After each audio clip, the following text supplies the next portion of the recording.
अनि भन्छ कि अटिस्टिक नानीहरू या अटिजम जसलाई छ उनीहरूलाई चाहिँ उनीहरूको इमोसन चाहिँ हुँदैन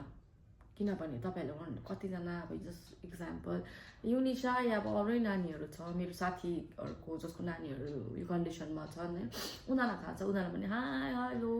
अनि ह्याप्पी बर्थडेहरू भन्यो भने पनि उनीहरूकोमा इमोसन्स हुँदैन भनेर भन्छ तर हुन्छ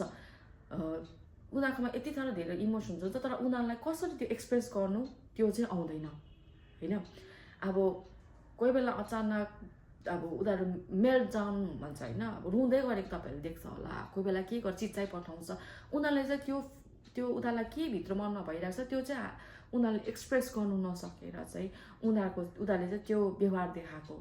यो होइन कि उनीहरूले त्यत्तिकै हुन्छ उनीहरूको इमोसन छैन त्यो भन्छ होइन उनीहरूमा बहुत इमोसन्स हुन्छ हामी जस्तै हो हामी जस्तै नै हो अटिस्टिकहरू किनकि रोग होइन हामी जस्तो छौँ उनीहरू पनि त्यस्तै छ तर उनीहरूले इमोसन्सलाई चाहिँ अब हामीलाई पो मन दुख्यो भने रुई पनि हाल्छौँ होइन पिरो भयो भने हाता भनेर भनिहाल्छौँ नुन अलिकति चर्को छ चर्को भयो पानी माग्छौँ तर उनीहरूकोमा चाहिँ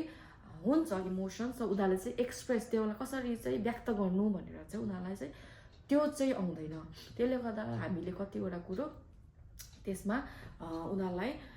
रङ सोच्छौँ कि अब कतिजनाले सोच्छ होइन अटिस्टिक हो उनीहरूको के इमोसन चाहिँ हुँदैन त्यस्तो होइन उनीहरूले जतिको इमोसन्सहरू बुझ्छ